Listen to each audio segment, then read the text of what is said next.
Welcome back, Sunshine Chasers. After surviving the treacherous McCarthy Road and exploring Alaska's last frontier town, we thought we'd seen it all. But this week we discover something incredible. A place where you can hike to glaciers right from your campsite, then drive through a 2.5-mile tunnel to reach a town where nearly everyone lives in one building. We're talking about Whittier, Alaska, population 272, the place where the weather's so harsh that almost everyone lives under one roof in a 14-story Cold War-era building. What we discovered there blew us away, from fudge that had us questioning every dessert we've ever had, to lunch views that were so incredible as we watched bald eagles soar past our table, to getting exclusive tour inside the legendary building where the entire community thrives. So buckle up as we show you the perfect base camp for Glacier adventures and then take you through the tunnel to Whittier, Alaska. Alaska's hidden gem that is unlike anywhere we've been in 4 years of full-time RV life. All right, guys, we are down near Whittier, staying at a Corps Engineer Park. And I can't remember the name of it. We will confirm with you which one it is. It's first come, first serve. I think it's Williwaw or something like that. Yeah. We'll figure it out. We'll figure out where we are. But we got in seat 5 right over there, and we got a gorgeous view of the mountain behind us. We're going to be here for 3 or 4 days before we head on to Seward.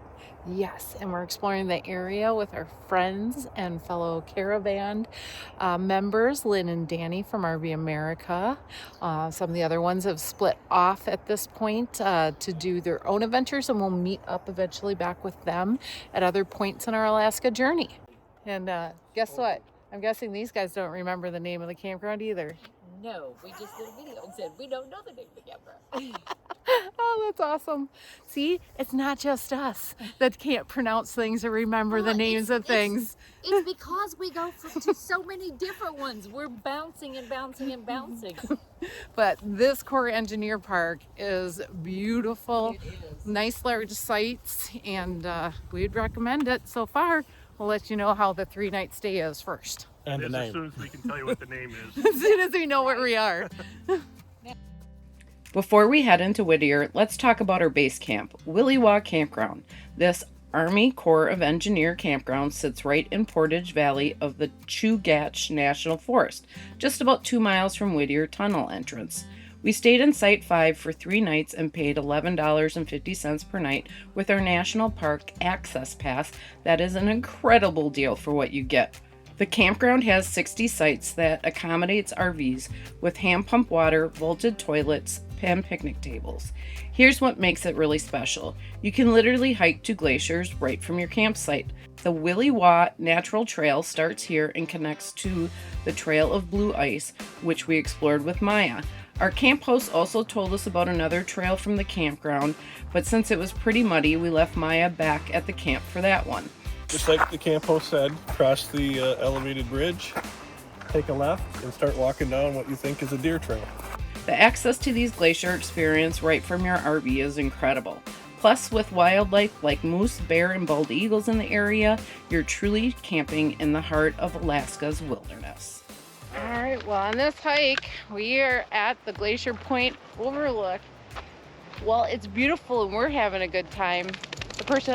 The one that's having the best time is Maya, because she just went to go swimming and got to entertain a whole group of people.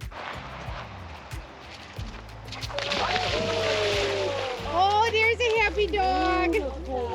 The tourists encouraged us to let her go in, so we caved to the peer pressure. Yeah. Now we got a wet dog. But it'll be fine because we got another half mile, I think, to go that way, and then The way back. 2 miles to go She's back. got time to dry. And she loved it.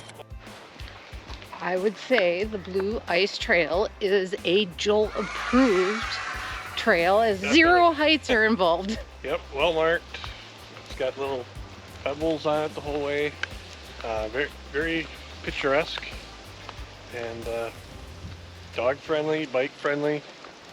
Very nice. We were able to pick it up right from our campground. Yes. Kind of towards one end of it. We went out 3 miles and 3 miles back. So good old hike. Now Maya's tired. She did get to go in the water. She did. So that was good. And now she's gonna need a nap. How about you? I No, think I'm good. he's not gonna nap. Yeah. All right, he deserves a beer though. Yeah, we're gonna have a beer. All right. All right, time for Joel's route rating. I'm happy to report this is a Joel-approved drive with 0 scary heights involved. Now, we left our RV back at the campground and hitched a ride with our friends Lynn and Danny from RV America in their Jeep for this adventure. The short 2-mile drive from our campground takes you to the Anton Anderson Memorial Tunnel. At 2.5 miles long, it's the longest highway tunnel in North America and the primary access point to Whittier.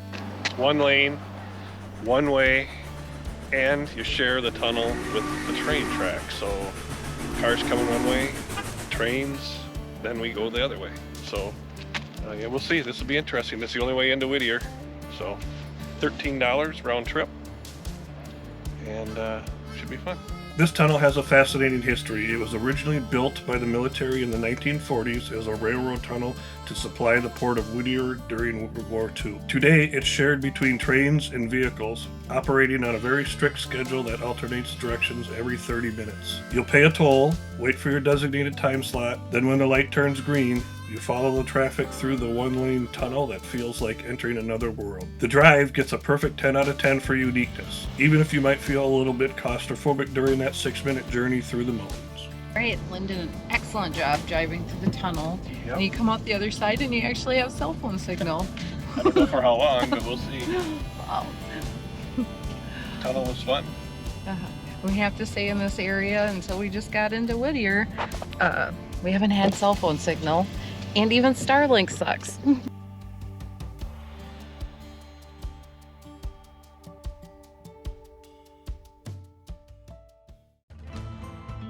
Our pick for best place to eat is the Inn at Whittier. This waterfront restaurant offers stunning views of Prince William Sound and the marina. I had the Cajun pasta with shrimp, scallops, bell peppers, and reindeer sausage. That combination of fresh Alaskan seafood with smoky reindeer sausage was incredible. Joel's fish and chips featured the perfectly crispy, beer-battered fresh fish. What made this meal even more special was our waterfront table overlooking the harbor with boats and snow-capped mountains as our backdrop. We literally watched bald eagles soar past our window as we ate. Prices are what you expect for a remote Alaska location, with entrees running from $20 to $35. The Inn at Whittier delivers both exceptional food and an unforgettable dining experience that you can only get in Alaska. That was a great lunch. Yes, it was. Inn at Whittier did not disappoint. It did not. Amazing food, amazing scenery, and you get to watch eagles. Yeah, there were a few flying around. It was awesome. For our best place for drinks, we stopped at the Lazy Otter Café and Gifts. This charming family-run cafe serves what they call world-famous coffee, and honestly, after one sip, we understood why. The coffee was rich, perfectly brewed, and exactly what we needed while exploring this unique town.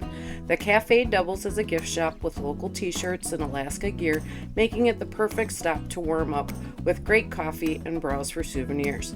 Plus, the friendly local atmosphere gave us a real taste of small-town Whittier's hospitality. If you need a caffeine fix in Whittier, Lazy Otter is definitely the place to go. Our best experience in Whittier was getting an exclusive tour of the famous Baggage Tower, the building where nearly the entire town lives. Most visitors only see the first floor, but we were incredibly lucky to run into the local pastor who offered to show us around. He took us through his apartment, the community church, shared spaces, and even the underground tunnel that connects the building to the school. Built in 1957 as a military housing, this 14-story building now houses 196 apartments and serve as the heart of the community. Residents literally can go weeks without stepping outside during harsh winter weather. So amazing, we were outside filming and we ran into Pastor Clayton, and he has given us a tour of the actual building itself. Normally all visitors are not allowed past the first floor, which they have their own post office and store in here. And apparently there's the mayor's office, but we didn't see that.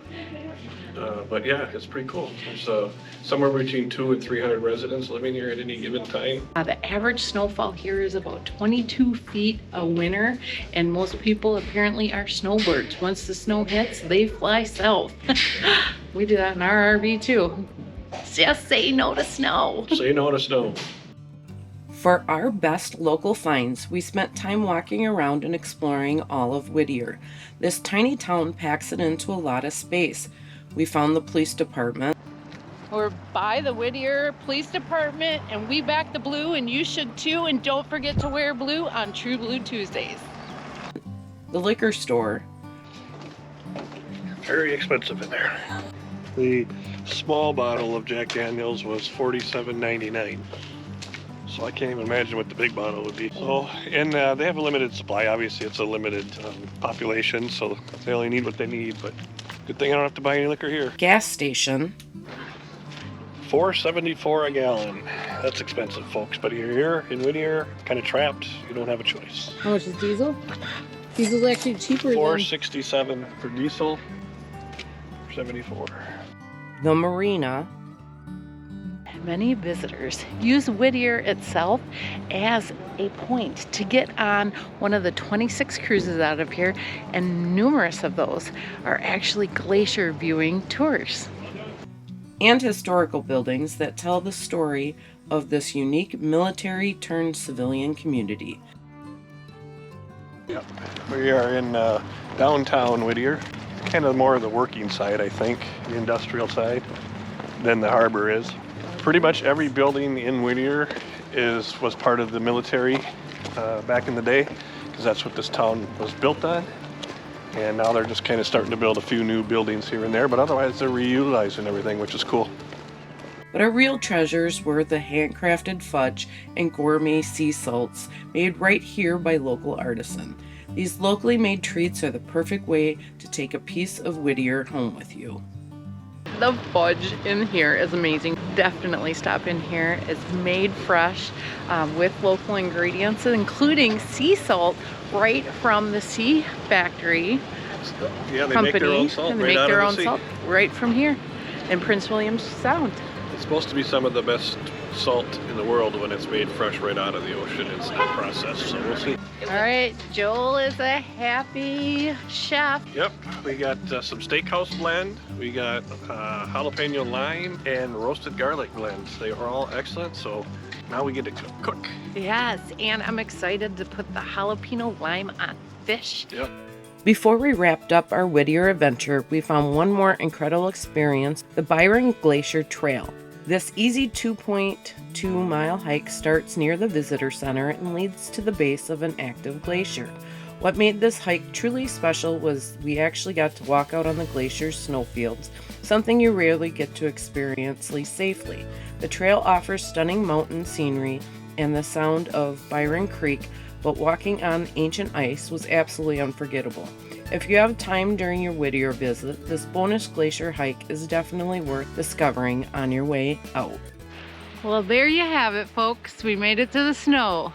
Byron Glacier here just outside of Whittier, and it's a pretty cool trail. Yeah, it's about a mile hike. I've got all trails going. It's showing it took us a mile to get here, but there's lots of warning signs about snow collapsing. You can see where it's melting and collapsed because underneath the snow it might look packed heavily, but it melts and then pockets come. And there's water running underneath, so you never know how far it's melted.